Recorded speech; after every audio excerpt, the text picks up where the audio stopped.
Nelson Mandela was one of the most respected leaders in modern history, known for his fight against apartheid and his dedication to peace, equality, and justice. He was born on July 18, 1918, in a small village called Mvezo in South Africa. Growing up in a rural environment, Mandela learned the values of community, leadership, and resilience from an early age. Although his family was not wealthy, he was given the opportunity to receive an education, which would later play a crucial role in shaping his future. As a young man, Mandela moved to Johannesburg, where he experienced the harsh realities of racial discrimination under apartheid, a system that enforced segregation and inequality between black and white South Africans. Determined to fight injustice, he studied law and became one of the first black lawyers in South Africa. He joined the African National Congress, ANC, an organization dedicated to ending apartheid and achieving equal rights for all citizens.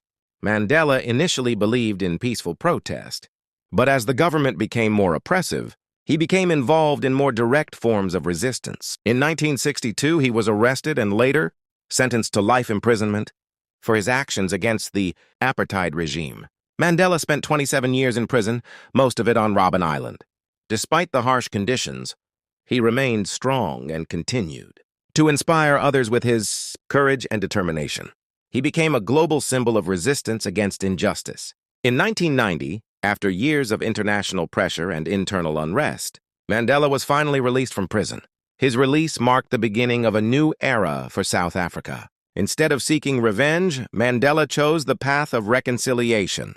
He worked closely with then-President F.W. de Klerk to dismantle apartheid and establish democratic elections. In 1994, Nelson Mandela became South Africa's first black president, a historic moment that represented hope and unity for the nation. During his presidency, he focused on rebuilding the country, promoting peace, and encouraging forgiveness among people of different races. His leadership helped prevent civil conflict and laid the foundation for a more equal society. Mandela's contributions were recognized worldwide, and he received numerous awards, including the Nobel Peace Prize in 1993. Even after retiring from politics, he continued to advocate for human rights, education, and social justice. Nelson Mandela passed away on December 5, 2013, but his legacy lives on. He is remembered not only as a leader, but as a symbol of hope, forgiveness, and the power of standing up for what is right. His life teaches us that even in the face of great hardship, one person can make a difference and change the course of history.